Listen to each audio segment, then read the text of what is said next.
Dear students, हमारा जो topic है वो है information management. This is very important topic about information. सबसे पहले हमें ये पता होना चाहिए इंफॉर्मेशन क्या होती है।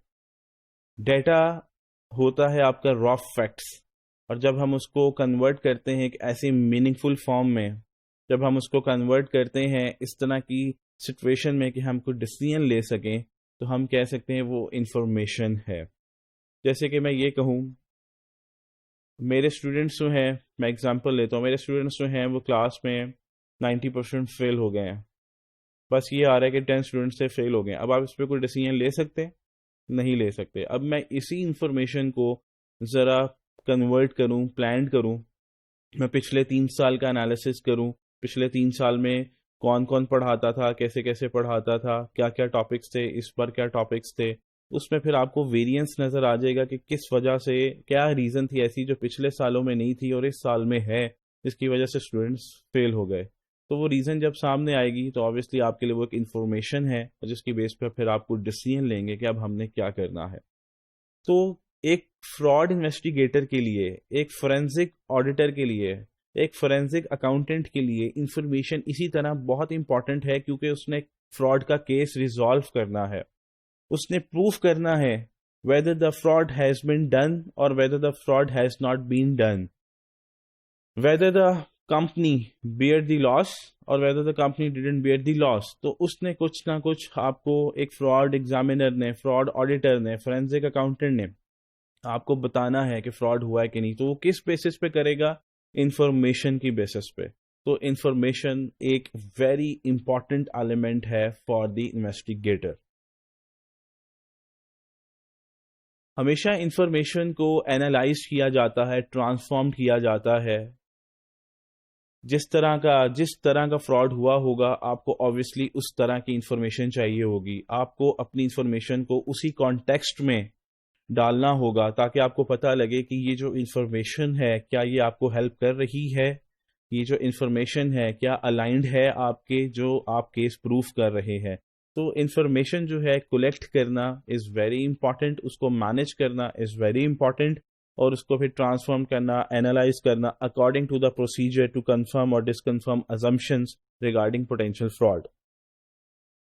तो आप सक्सेसफुल इन्वेस्टिगेशन तब भी कर पाएंगे जब आपके पास accurate, reliable, correct, complete information होगी, ताकि आप अपनी इन्वेस्टिगेशन जो है वो ठीक तरीके से कर सकें। और अगर एम्प्लॉयर को इंफॉर्मेशन चाहिए तो वो अपनी डिसीजंस मेकिंग को बहुत अच्छे तरीके से कर सके। इंफॉर्मेशन जो है एम्प्लॉयर के लिए इसलिए इंपॉर्टेंट है ताकि फ्रॉड ना हो। हम देख लेते हैं इसको। Second paragraph, information management strategy help us in preventing and detecting white collar crimes. Employer को इसलिए इंफॉर्मेशन चाहिए ताकि उसको आए दिन अपडेट्स मिलती रहें, और उसे मतलब उसे फील होगा, उसे रियलाइज हो जाएगा कि कंपनी के अंदर कुछ ऐसी सस्पिशियस एक्टिविटी तो नहीं हो रही है। और एक इन्वेस्टिगेटर को इसलिए चाहिए ताकि वो अपनी इन्वेस्टिगेशन को सक्सेसफुल तरीके से कंप्लीट कर सके।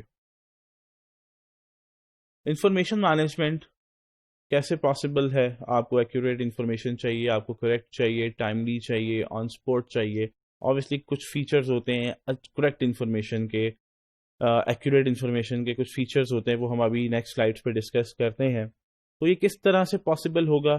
Through coordination of people. Obviously people आपस में कोऑर्डिनेट करेंगे, एक इन्फॉर्मेशन होगी, उसको बिल्कुल मिल बैठ के जो है वो, जो अथोराइज पीपल होंगे वो मिल बैठ के उस इन्फॉर्मेशन को जो है वो एक्यूरेट बनाएंगे, या बनाएंगे तो मतलब जब जनरेट कर रहे होंगे उसको कंप्लीट करेंगे according to the required requirement के तौर पे बनाएंगे। तो coordination of people is very important to manage the information. और उसके साथ साथ आप इंफॉर्मेशन को कैसे मैनेज कर सकते हैं?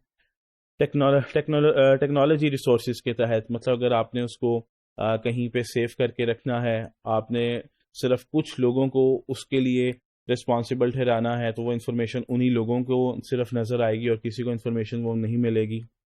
तो इंफॉर्मेशन मैनेजमेंट किस तरह से मैनेज होगी? फर्स्ट पैराग्राफ देखिएगा। Information management is done through coordination of people and technology resources in order to support strategies and processes। ये तो था इंफॉर्मेशन मैनेजमेंट, इंफॉर्मेशन को कैसे मैनेज करके रखना है, क्योंकि वो इंफॉर्मेशन बहुत इंपॉर्टेंट है एम्प्लॉयर के पर्सपेक्टिव से भी एंड इन्वेस्टिगेटर के पर्सपेक्टिव से भी। So what is knowledge management? यहाँ पे आपको बताता चलूं, डेटा से इंफॉर्मेशन बनती है। इंफॉर्मेशन जब शेयर की जाती है, क्योंकि इंफॉर्मेशन तो मेरे पास है, अब मैं इंफॉर्मेशन जब अपनी टीम में शेयर करूंगा तो वो क्या हो जाएगी, उनमें नॉलेज इंक्रीज होगा, तो ये नॉलेज मैनेजमेंट हो जाएगी कि मैं अपने साथ साथ अपनी टीम को भी ग्रूम कर रहा हूँ, अपडेट कर रहा हूँ, तो ये क्या हो जाएगी, नॉलेज मैनेजमेंट। इसको हम फर्दर देख लेते हैं। Knowledge management is the process of creating, sharing, जो मैंने आपको कहा, using and managing the knowledge and information of an organisation. मतलब नॉलेज मैनेजमेंट, जब मैं अपनी इंफॉर्मेशन को लोगों के दरमियान, टीम के दरमियान शेयर करूंगा और फिर मैं उन्हें कहूंगा वो यूज करें, और फिर आए दिन अपनी इसी इंफॉर्मेशन को जो कि नॉलेज बन चुकी है इसको अपडेट करें, तो that is called knowledge management. उम्मीद है आपको इसके बारे में बड़ी क्लियर अंडरस्टैंडिंग हो गई होगी। अब जैसे मैंने आपको कहा था, 3 मेन क्राइटेरियाज हैं इंफॉर्मेशन के, कि इंफॉर्मेशन कैसी होनी चाहिए, करेक्टरिस्टिक्स क्या होने चाहिए इंफॉर्मेशन के, मतलब उस इंफॉर्मेशन में ब्यूटी क्या होनी चाहिए। सबसे पहले हम कहते हैं, पहला है dimension, that is content dimension. Information जो है वो एक्यूरेट होनी चाहिए, मतलब इंफॉर्मेशन करेक्ट होनी चाहिए। रेलिवेंस, मतलब जो इंफॉर्मेशन है वो रेलिवेंट होनी चाहिए। अगर आप परचेजेस का फ्रॉड इन्वेस्टिगेट करें तो आपकी इंफॉर्मेशन परचेजेस से रेलिवेंट होनी चाहिए। ये ना हो वो परचेजेस आप फ्रॉड कर रहे हैं, इन्वेस्टिगेट परचेजेस का, आपको इंफॉर्मेशन मिल रही है कुछ सेल्स की, जबकि उस सेल्स की इंफॉर्मेशन का कोई ताल्लुक ना हो परचेज के साथ, तो इंफॉर्मेशन वो इररेलेवेंट है। वो इंफॉर्मेशन इसलिए अब आपकी रेलिवेंट होनी चाहिए, कंप्लीट होनी चाहिए, कंप्लीटनेस होनी चाहिए, उसमें कोई किसी तरह की कोई इंफॉर्मेशन मिसिंग नहीं होनी चाहिए। कंसाइजनेस, इंफॉर्मेशन ना कि बहुत डिटेल्ड में हो कि वो इरेलीवेंट हो जाए, ना बहुत शॉर्ट हो कि रेलिवेंट आइटम जो है वो मिस हो जाए उसमें से। स्कोप, आपको कितनी और कैसी इंफॉर्मेशन चाहिए वो बिल्कुल डिफाइन हो, ताकि आप अपनी इंफॉर्मेशन को जब आपके पास आए तो आप उसको सही तरीके से अवेल कर सकें। ये था content dimension of information. Second dimension है टाइम डिमेंशन। टाइम डिमेंशन का मतलब है वो टाइमली अवेलेबल हो, इमीडिएट चाहिए तो इमीडिएट अवेलेबल हो, और अगर आपको कोई रियल टाइम बेसिस के ऊपर चाहिए कि इंफॉर्मेशन रियल टाइम बेसिस पे अपलोड हो रही है, कोई रियल टाइम बेसिस के ऊपर इंफॉर्मेशन चाहिए वो आपके पास अवेलेबल हो, कोई पास्ट डाटा की इंफॉर्मेशन चाहिए वो आपके पास अवेलेबल हो।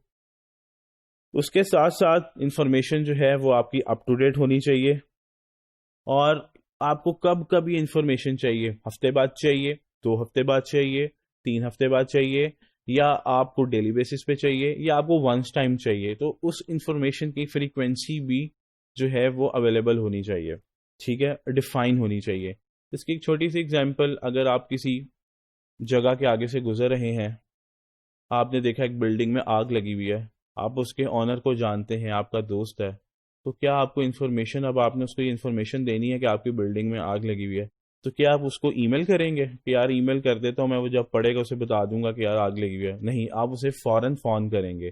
तो आपने देखना इंफॉर्मेशन जो चाहिए वो कितनी अर्जेंट है, अगर वो अर्जेंट है तो किस सोर्स से देनी है, अगर अर्जेंट नहीं है तो आपने किस सोर्स से देनी है। अगर एक इन्फॉर्मेशन अर्जेंट है ही नहीं, वो इन्फॉर्मेशन चाहिए ही 2 हफ्ते बाद, तो पता लगे आप रात के 12 बजे फोन करें सर ये इन्फॉर्मेशन ले लें, तो that is wrong. If the information is not urgent then use the relevant source, if the information is very much urgent then use the resource according to it. Third हमारे पास है form dimension. हमने देखा सबसे पहले content dimension, time dimension, अब है form dimension. Form dimension क्या होती है? इंफॉर्मेशन क्लियर होनी चाहिए, इंफॉर्मेशन में क्लैरिटी होनी चाहिए, एम्बिग्विटी नहीं होनी चाहिए, कंफ्यूजन नहीं होनी चाहिए। Detail, both summary dashboard views and detail drill down views, मतलब इंफॉर्मेशन की आपके पास समरी भी होनी चाहिए, और अगर आपको रिक्वायरमेंट है डिटेल की, वाकई में आपको जेन्युइन रिक्वायरमेंट है, तो आपकी वो इंफॉर्मेशन डिटेल्ड भी होनी चाहिए।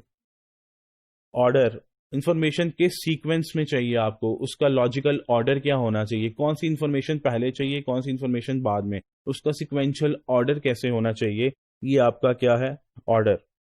प्रेजेंटेशन आपको क्या नरेशन में चाहिए या ग्राफ्स में चाहिए या टेबल्स में चाहिए, ये भी इंफॉर्मेशन का क्राइटेरिया डिफाइन होना चाहिए। मीडिया का आपको हार्ड कॉपी में चाहिए, सॉफ्ट में चाहिए या दोनों में चाहिए। तो ये हैं आपके इंफॉर्मेशन के कैरेक्टरिस्टिक्स जिसमें हमने डिस्कस किया content dimension, time dimension and form dimension. तो ये था हमारा टॉपिक आज इंफॉर्मेशन मैनेजमेंट के, इंफॉर्मेशन को हम कैसे मैनेज कर सकते हैं।